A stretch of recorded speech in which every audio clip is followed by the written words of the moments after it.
C'était une évidence. Quand j'allais chez des gens, quand j'allais dans un restaurant qui avait un piano, j'avais envie d'y jouer. Bon, il doit y avoir aussi une démarche, psychologique là-dedans. Il y a quelque chose, ça devait pour moi c'était très valorisant de jouer du piano. C'était, aussi une façon pour moi de me retrouver avec moi-même, de me raconter des histoires, de compenser des choses certainement. C'était assez facile pour moi.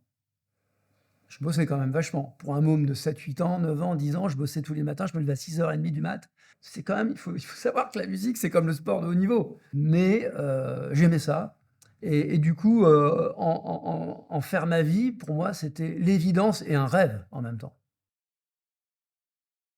Pourquoi le jazz?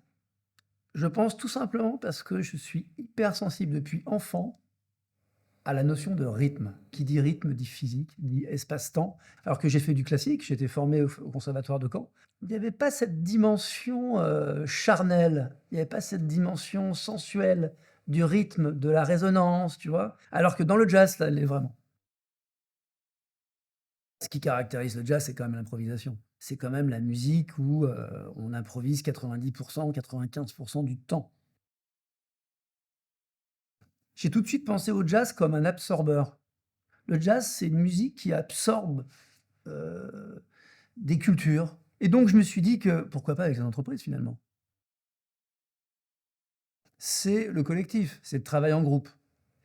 Ça, je pense qu'on peut échanger à ce niveau-là et moi, mon expérience du travail en groupe, il est basé essentiellement sur effectivement une confiance mutuelle, collective, où on est obligé de passer par cette confiance parce que si on n'a pas confiance en son collègue, le groupe, il peut pas fonctionner. C'est-à-dire que le message ne passe plus et on le sent très vite.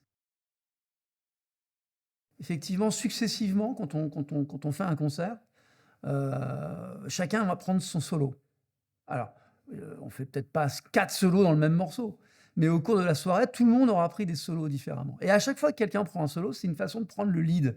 C'est effectivement une façon de prendre la parole et au service du collectif, mais soutenu par les amis.